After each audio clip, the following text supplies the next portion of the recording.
Every part will be made whole, every duality will collapse, every devil will merge back into God. That's what oneness means. That's what impermanence means. Because life and death is a duality. And so the cost of being born is death.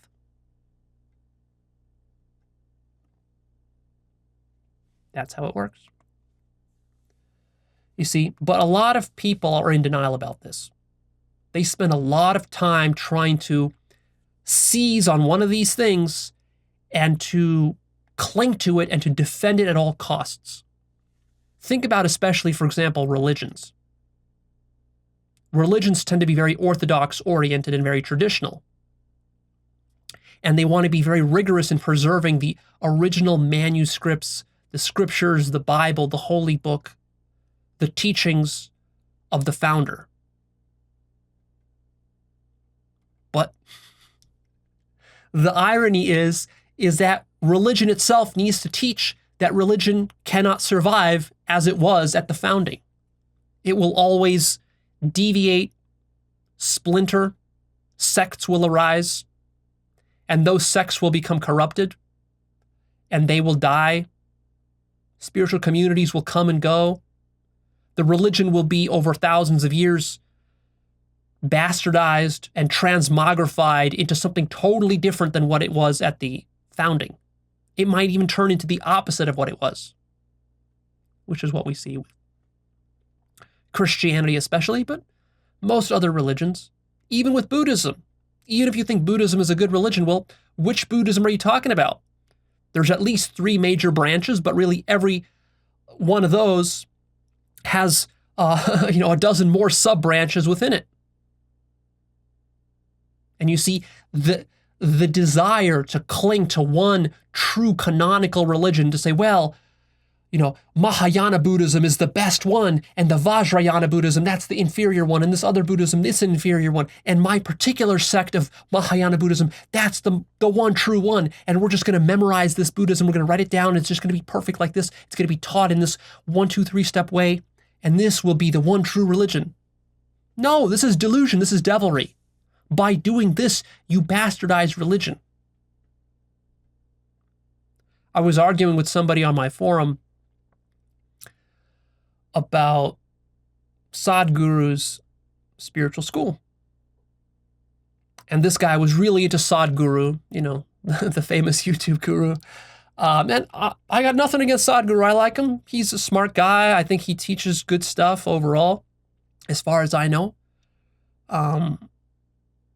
But I was telling this guy, don't cling to it because everything's going to die. Everything's going to become corrupt, including Sadhguru's teachings. And he was saying, no, Sadhguru's teachings are the best, the most perfect teachings. They're never going to become corrupt. It's never going to die because Sadhguru forces everybody to memorize, all his teachers and students. They have to memorize how to teach it. They have to teach it like by a script, and all of this preserves the purity of the teaching, and it's the best, and da da da da. No, it's not going to stay this way. See? In fact, the very attempt to try to codify Sadhguru's teachings into some sort of perfect system that you have to memorize. This very mechanism is the very thing that the devil will co-opt in order to corrupt the teaching. See?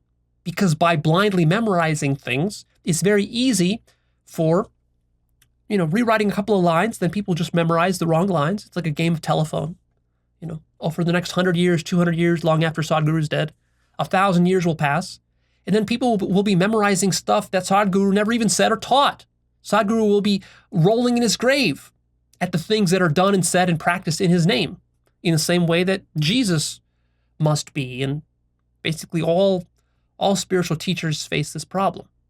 See, that's because their students didn't fully integrate and understand the notion of impermanence. It's not enough just to understand it intellectually. You have to really grasp it at a cellular level. And that's why this whole desire to be very strict and formal about your religion or your spirituality, it ain't going to work. You're just clinging. Or for example, some conservatives, they will cling to a language and they'll say, well, the English language, it has to be this way. There's one proper way to speak English. You don't want to be introducing new words. That's corrupting the language. But the language that we're speaking now, the English language that you hold as the canonical one, where did it come from? It came from a process of evolution. It wasn't just birthed that way. Go read some Shakespeare. You'll see the English language in Shakespeare is monstrous. You can hardly understand it. So what's the one true language? There isn't one. There never will be one. In 1,000 years, if the English language still exists, it will be very different than the English language of today. The mistake is trying to preserve the current English language as it is, trying to fix it, trying to freeze it. That's the mistake.